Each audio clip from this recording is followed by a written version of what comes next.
ত্যাগীর মহিমায় উদযাপিত হচ্ছে পবিত্র ঈদ উল আজহা। প্রধান জামাতে দেশ ও জাতির মঙ্গল কামনা। ঈদের ছুটিতে পর্যটক বরণে প্রস্তুত কক্সবাজার, রাঙামাটি, কুয়াকাটা। সার্বিক নিরাপত্তায় সতর্ক প্রশাসন। ঈদ আনন্দে লাল সবুজের জয় উল্লাস। প্রথমবারের মতো টি-20 বিশ্বকাপের সুপার 8-এ বাংলাদেশ।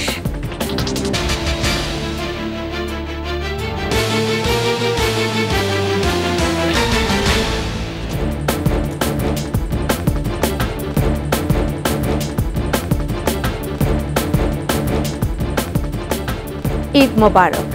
এতক্ষণ শুনছিলেন ফার্স্ট সিকিউরিটি ইসলামী ব্যাংক পিএলসি সংবাদ শিরোনাম। প্রত্যেকে আমন্ত্রণ জানাচ্ছি সকাল 9টার 21 সংবাদে। সাথে থাকছি ফেরদৌসী আহমেদ। দর্শক, 21 টেলিভিশনের সংবাদ একই সাথে সরাসরি দেখতে পাবেন আমাদের ফেসবুক পেজ www.facebook.com/2124 অনলাইনে। যথাযথ ধর্মীয় ভাব গাম্ভীর্যে ত্যাগের মহিমায় উদ্ভাসিত পবিত্র ঈদ উল আজহা উদযাপিত হচ্ছে। সকাল 7:30টায় জাতীয় ঈদগাহে প্রধান ঈদ জামাতে অংশ নেন রাষ্ট্রপতি মোহাম্মদ শাহাবুদ্দিন, প্রধান বিচারপতি ওবায়দুল খাসান, মন্ত্রিপরিষদ সদস্য, হাইকোর্টের বিচারপতি, রাজনৈতিক নেতারা সহ সর্বস্তরের মানুষ। নামাজ শেষে মোনাজাতে মুসলিম উম্মার জন্য শান্তি, সমৃদ্ধি ও দেশের মানুষের মঙ্গল প্রার্থনা করা হয়। ত্যাগের মহিমায় বুকে বুক মিলিয়ে কোলাকুলি করে প্রীতির বন্ধনে আবদ্ধ হন মুসল্লিরা। এর আগে সকাল 6টা থেকেই লম্বা লাইন ধরে ঈদগাহে প্রবেশ করেন তারা। 7:30টায় প্রধান জামাতে একসাথে 35,000 মানুষ নামাজ আদায় করেন। একই সাথে বাইতুল মোকাররমেও অনুষ্ঠিত হচ্ছে ঈদের জামাত।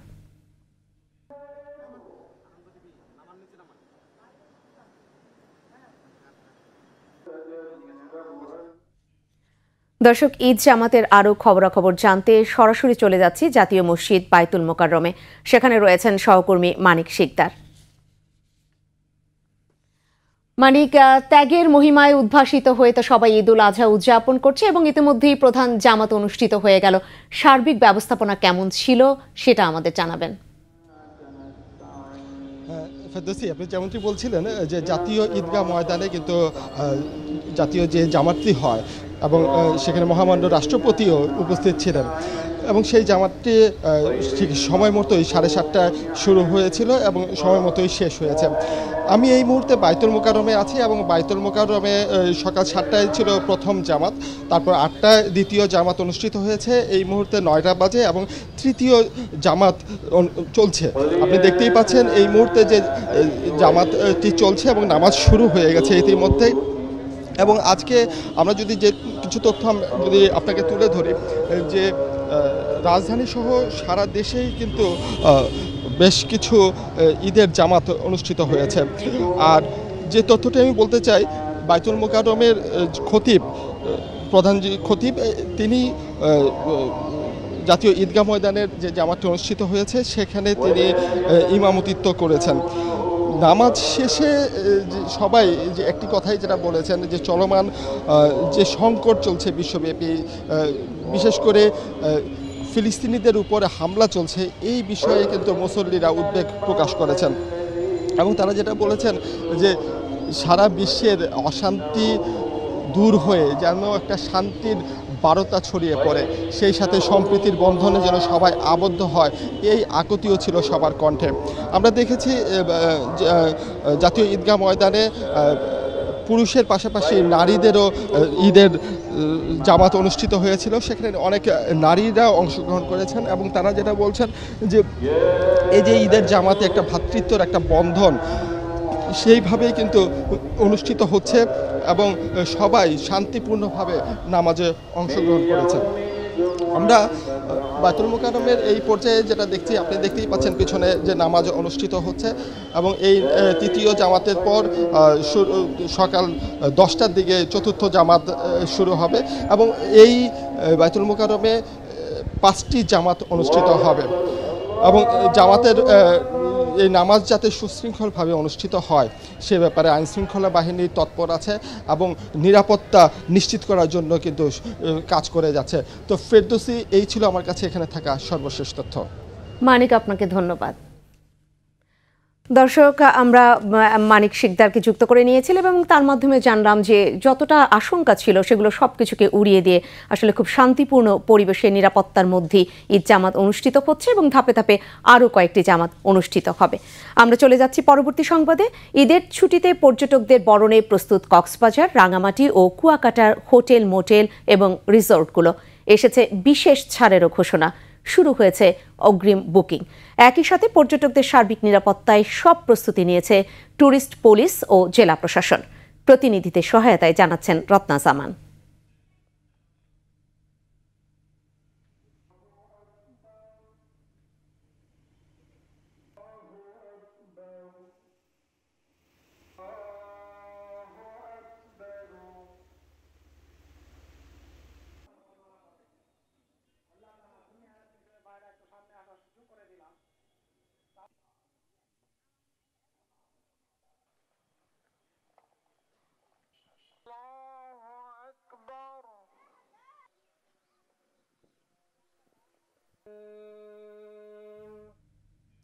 বাংলাদেশ ব্যাংকের নেয়া ক্রলিং পেগ পদ্ধতি এবং প্রণোদনার কারণে বাড়ছে রেমিটেন্স প্রবাহ। এর ফলে শক্তিশালী হচ্ছে রিজার্ভ, এগিয়ে যাচ্ছে দেশের অর্থনীতি। ভবিষ্যতে রেমিটেন্স আরও বাড়বে আশা করে প্রণোদনা অব্যাহত রাখার তাগিদ দিয়েছেন বিশেষজ্ঞরা, জানাচ্ছেন তৌহিদুর রহমান। কেন্দ্রীয় ব্যাংকের তথ্য বলছে চলতি মাসের 12 জুন পর্যন্ত মোট রেমিটেন্স এসেছে 146 কোটি মার্কিন ডলার। গত বছর একই সময়ে যার পরিমাণ ছিল 84 কোটি ডলার, বেড়েছে প্রায় 74%। চলতি বছর মে মাসে 225 কোটি ডলারের প্রবাসী আয় আসে, যা গত 46 মাসের মধ্যে সর্বোচ্চ। এভাবে প্রতিদিনই বেড়ে চলছে রেমিটেন্স প্রবাহ, যা দেশের রিজার্ভ সহ অর্থনীতির জন্য খুবই ইতিবাচক বলছেন বিশেষজ্ঞরা। আমাকে তো যে সমস্ত ইন্টারন্যাশনাল গুডস বা সার্ভিসেসগুলো নিয়েছি এগুলোকে পরিশোধ করতে হবে। তো এগুলো পরিশোধ করার সময় যদি আমার ডলার না থাকে তখন কি হবে? ইকোনমির মধ্যে একটা কন্ট্রাকশনস চলে আসবে।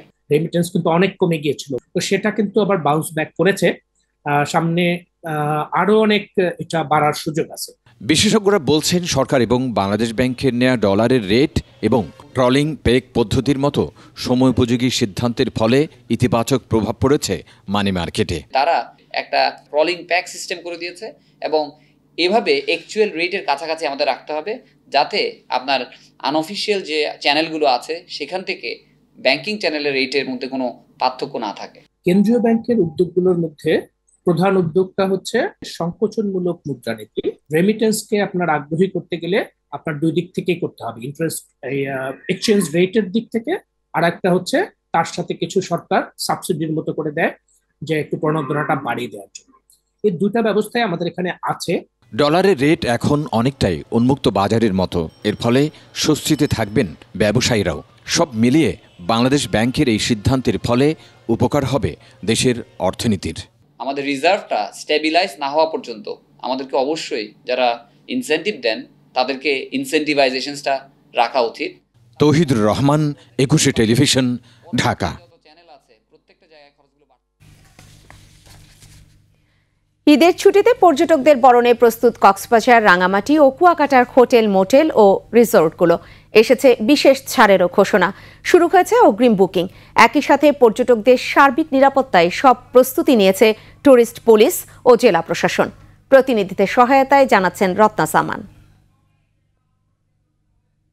বিশ্বের দীর্ঘতম সমুদ্র সৈকত কক্সবাজার। বালুকাময় এই সমুদ্র সৈকত দেখতে এবার ঈদের ছুটিতে আসতে পারেন কয়েক লাখ পর্যটক। এরই মধ্যে 40% ছাড়ের ঘোষণাও দিয়েছেন হোটেল, মোটেল মালিকরা। 30 থেকে 40%, ক্ষেত্রে 50% পর্যন্ত ছাড় থাকে এবং বিভিন্ন প্যাকেজ থাকে খাওয়ার সহ। বিচে এবং রাস্তায় যাতে অতিরিক্ত কোনো ধরনের হয়রানি না হয় সে ব্যবস্থা আমরা নিয়েছি। পর্যটকদের নিরাপত্তা নিশ্চিতে সব ধরনের প্রস্তুতি রয়েছে জানিয়েছে প্রশাসন। র্যাব, জেলা পুলিশ এবং ডিস্ট্রিক্ট পুলিশের সাথে এবং জেলা প্রশাসনের সাথে জরুরি ভিত্তিতে আমরা মিটিংয়ে আমরা বসবো।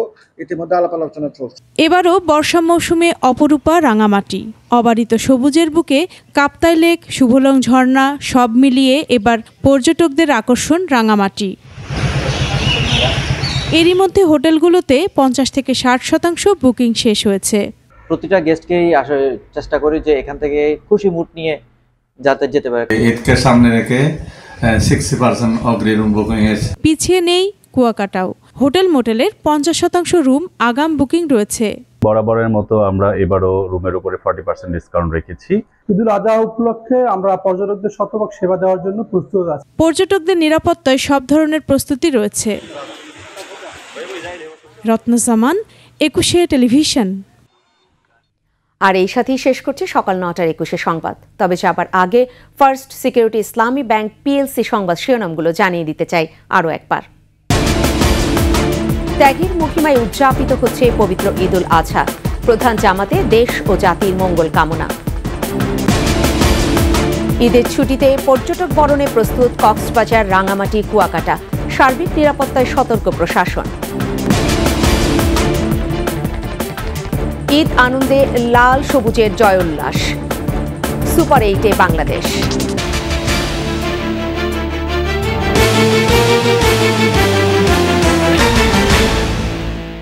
সর্বশেষ সংবাদ জানতে ডায়াল করতে পারেন 2021 নাম্বারে, আর ভিজিট করুন 21-tv.com এই ওয়েবসাইটে। এছাড়া ফেসবুকে ভিজিট করতে পারেন www.facebook.com/2124 অনলাইনে। এতক্ষণ সাথে থাকার জন্য ধন্যবাদ। পরবর্তী সংবাদ দুপুর 2টায় দেখার আমন্ত্রণ রইল। 21-এর সাথেই থাকুন।